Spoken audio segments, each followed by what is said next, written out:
Today we're going to take a look at the targeting pod on the F-15E Strike Eagle.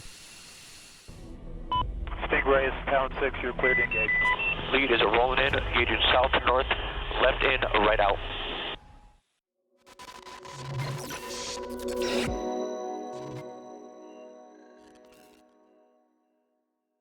Hey everybody, welcome aboard the F-15E Strike Eagle for DCS World by Razbam. Today we're going to take a look at the targeting pod. First thing that we're going to do is turn this sucker on, so we need to jump into the back seat. And we can look down here behind this control stick. We've got some controls here. We're going to go ahead and just flip this switch up twice. Go ahead and turn on the laser. And we can see here that we've got T-pod on, unstowing. I'm going to jump back into the front seat. We'll zoom in on our screen here. I'm going to go to the menu, T-pod, and we can see the same information that the T-pod is on and unstowing. So we'll give that a few minutes, let it get warmed up, and then we'll take a look at all these buttons here. All right, so we've got the targeting pod ready to go. We're just going to kind of zip around here and talk about some of these things. We're not going to go too far in depth because that's not really the point of this video. The point of this video is really just to get you guys started so that you can start using the targeting pod as soon as you get the module. So start over here. This is constant designation. This will make more sense later. This is our automatic level and gain. This is our white hot and black hot polarity. This is our air to ground mode, air to air mode. We want to be in air to ground. This is our target. This is how we're going to designate targets, designate the system for using auto drop. We'll talk more about that here in a little bit. This is queuing. We're not going to talk too much about this, but this has more to do with when we use the ground, air to ground radar.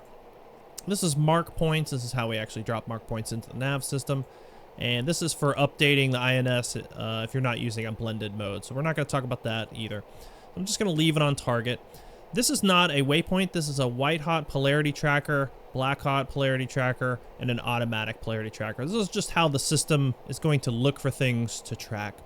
Over here we've got area track, we've got point track, and then there's a computed track. So this is sort of taking into account using the INS and the EGI to keep a track on something like, let's say if you break a lock because of the positioning of the aircraft. We're not going to talk too much about this. It'll sometimes default to this if you lose a track, but I think everyone understands how area track works. It's sort of, you know, tracking an area. It's picking up contrast on an area versus the point track where you're actually putting the crosshairs on something and it's grabbing the contrast of an object. And if you will get an offset point track, sometimes when you point track something, you'll get an offset track. Haven't really played with that too much, not really seeing a whole lot of use for it anyway, so we'll kind of skip over that and just kind of bare bones how to use this system. This will take us back to the menu. We don't want to do that. This will actually take screenshots and put them into your hard drive, so be careful turning this on because you might start filling up your hard drive with a lot of pictures you don't want. T1 and T2, this is some settings for the pod. We're not going to worry about that because most of the stuff doesn't seem to work anyway. There's really no reason to mess with it, so we'll just stay in the T1. Expanded mode, this has to do with actually giving us an additional zoom factor, and we'll talk a little bit about that later, but when you turn that on, it's going to give you a third zoom that's a digital zoom in. All right, declutter, obviously declutters the screen. These are our modes. We've got the snowplow mode, which basically just brings the pod forward, and then we've got the ground stabilized and the space stabilized, which I've played with both. You know, there's sort of some semantics to them. I'm not going to get too deep into it because generally speaking, it's not going to make a huge difference in your play style of just kind of getting into the jet and flying around and dropping bombs and doing good stuff. Over here, we've got indications that our laser is safe, and we can actually change our laser codes there. Let's say we want 168. I'm sorry, 1658. We'll go with that, and we can plug that in from our keyboard. So let's talk a little bit about the controls that we need to use the targeting pod. We need our castle switch so that we can actually select the screens that we're using, and we need the acquisition switch. The auto acquisition switch, which is located here. We're going to go forward, aft, and a Z-axis depress. And then, of course, on the throttle, we're going to need to be able to use the TDC switch as well as a TDC depress function. All right, so using that castle switch, since I have the targeting pod up on the left side, I'm going to hold that castle switch to the left, and we're going to see some little lines pop up. And there, now I have control of that screen, and I have control of the pod. We can see that the pod is moving around. If I look in the HUD, I can see that little box moving around, and that is the actual pod looking around. Using that auto acquisition switch that we have here on the stick, I'm going to press it forward, and we're going to see that we're going to go through our factors of zoom. So right now we're in wide field of view, and I'm going to press it forward once, and I'm in narrow field of view. I'm going to press it forward again, and it goes back to wide. Now in this time, I'm going to use that expanded mode, and it's going to give me a third choice, which is a digital zoom. All right, so there's that third digital zoom, and I'm going to press in one more time, and it takes me back to my wide field of view. All right, so the last thing we can do on the ground is actually designate a target. You can see that, again, I've got target here. This is going to be my designation. I'm just going to move the TDC around. You can see it moving around there. And I'm going to press that TDC depress button, and you can see designate. It's going to pop up here on my HSI, which it's pretty close, so of course it looks like it's right on top of us. I can kind of move it further out, but that's actually where we're dropping that target. And then we can look here, as long as we're in the air to ground mode, which we are, we can see that little diamond appear. So now we can use that for auto dropping bombs and sort of navigating to reattack onto a target. All right, so the next thing we'll do is get up in the air, and then we will show how to practically use all these things that we've just talked about. All right, so we're in the air. Let's get back into figuring out how to work some of these systems with the targeting pod. So I'm going to take the castle switch, hard left, long left, and I've got those little lines. And we can see that the targeting pod is defaulting to the area track. It's trying to just grab onto a scene. And the way we're going to zoom in is, again, that auto acquisition switch. We're going to press it forward once, and we're going to start zooming in on things. We can go to our expanded mode and zoom in one more if we like. We can change over to point track. We might be able to grab something. Occasionally it is picking up buildings and things like that. But you can see that offset tracks are popping up. Again, not really something we need to worry about right now, as we're just trying to figure out how to use this system in general. So I'm going to turn off the expanded mode.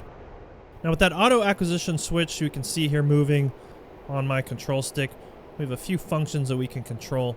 So right now I'm just kind of moving the targeting pod around with the TDC. I'm going to press it forward, short, and like I said, we zoom in. I'm going to press it forward long, and it's going to zip up to the front, and we can see this in stabilize, you stab. Okay, and that's the space stabilized mode. Now again, I think I mentioned this earlier, I'm not going to get too deep into the ground versus space stabilization mode, because I'm not seeing a whole lot of use for it. But if we press it forward again, it's just going to kind of bring it back forward. All right, so if we find ourselves in that stabilization mode, or really any mode that we don't want, we want to just go back to normal command. All we're going to take is that auto acquisition switch, and we're going to depress it straight in the Z-axis.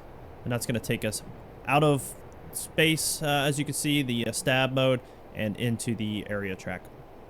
Another feature up here at the top is we can actually cycle through our waypoints. So I'm going to just click that button once, and it cycles to nav 1, nav 2, nav 3. It's just going to cycle through all of my waypoints. Or I can type in a waypoint and zip over to it. So let me show you how to do that again. So I'm going to go to waypoint 3. I'm going to click 3. I'm going to hit it up here at the top. We can see that it's cycling to the waypoints. Now if I move this off, it's not on waypoint 2 anymore. So I'm going to do that aft auto acquisition switch, and it's going to cycle to waypoint 2. So let's do that one more time, because I know I'm probably confusing you. I want to go to waypoint 1 right now. I've been moving the sight around, so I'm in sort of control mode. I'm going to go to 1, put it into nav, auto acquisition switch aft, and it's going to zip right to my target.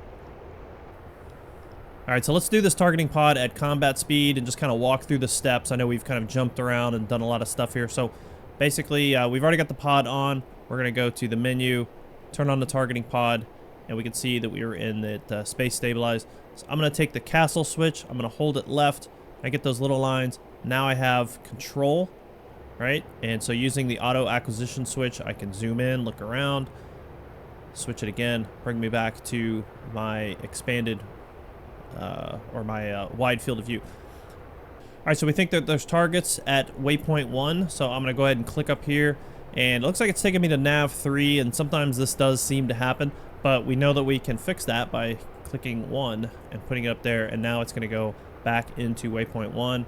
I can zoom in with my auto acquisition switch. I can expand if I can reach the button, and I can zoom in with that digital zoom one more time, click it back out. Okay, so I have found my targets. I'm going to zoom in on them. I'm going to use that TDC press function, and now I have designated. All right, so we've designated. I'm going to make sure that I'm into air to ground mode, and I can see that my distance to target is 6.4, and looks like it's cycling down, so we're heading in the right direction. If I look over here on my HSI switch, my HSI screen, there is my target there. So at this point, we've got a designation. If we've got bombs that we want to drop with the auto mode, all we got to do is get lined up, and we'll talk about that in a different video.